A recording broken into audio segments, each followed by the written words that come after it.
Cause médicale des douleurs lombaires. Une douleur lombaire peut survenir sporadiquement en raison d'un effort excessif. Cependant, si elle est récurrente, nous devrons consulter le spécialiste pour exclure d'éventuelles complications. La douleur lombaire ou lombalgie est l'un des problèmes de santé qui donne lieu au plus grand nombre de consultations médicales.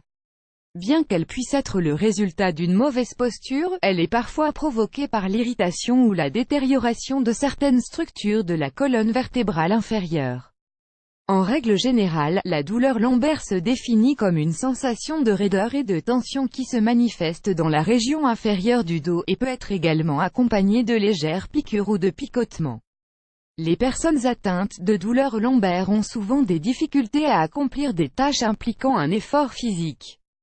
De plus, très fréquemment, leur état peut s'aggraver avec le temps et provoquer des limitations dans les mouvements physiques. Même si les douleurs lombaires ne se produisent généralement que modérément et de manière sporadique, il est important d'analyser leur origine. De cette manière, il sera possible d'obtenir un traitement approprié pour empêcher le développement d'autres complications. À ce titre, nous allons aujourd'hui partager avec vous dans cet article 8 causes médicales pouvant provoquer des douleurs lombaires et que vous ne devriez pas négliger. Découvrez-les toutes. 1.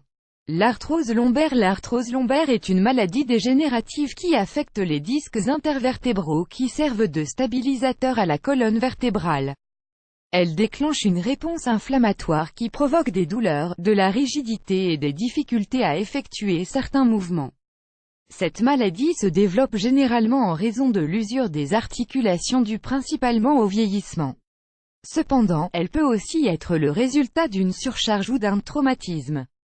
2. Distension musculaire. La distension ou l'élongation musculaire peut affecter un muscle ou un ligament dans le bas du dos et être une source de nombreuses douleurs. Cet état entraîne une instabilité de la colonne vertébrale et des difficultés à réaliser certains mouvements. Sa principale cause est généralement liée à la pratique d'activités physiques de haut niveau ou à des mouvements brusques et répétitifs de certains sports. Elle peut aussi être due à un excès de poids et à certaines affections. 3. Contracture musculaire. La plupart des cas de contracture musculaire sont le résultat d'une altération musculaire.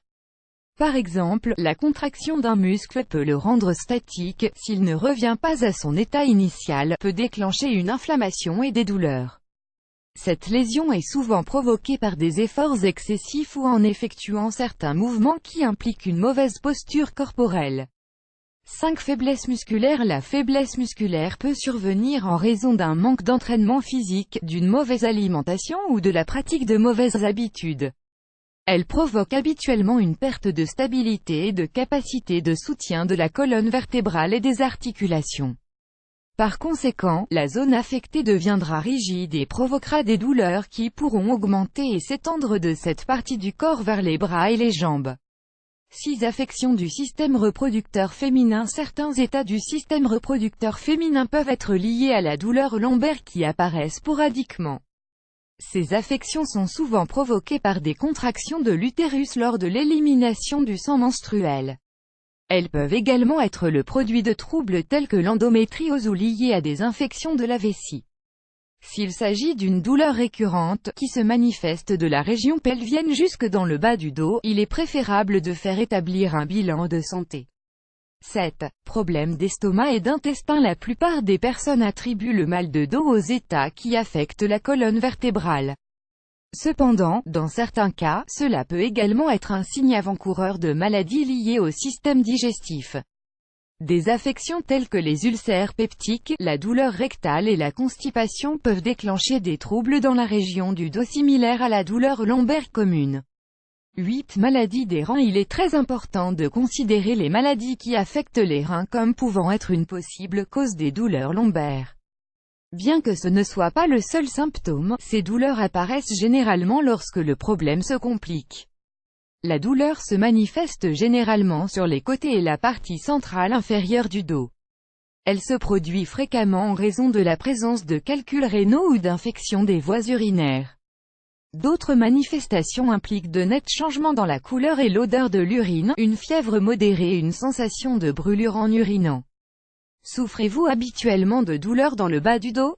Si vous gardez normalement une bonne posture et que vous considérez qu'il existe une autre cause qui explique ce symptôme, consultez le médecin pour effectuer les examens appropriés. Bien que ce ne soit pas toujours grave, il est préférable de déterminer si son origine est une maladie plus grave. De nos jours, beaucoup de personnes souffrent de douleurs lombaires, quel que soit leur âge. Dans cet article, nous vous donnons quelques clés simples et efficaces pour réduire et soulager la douleur lombaire avec des remèdes maison et naturels.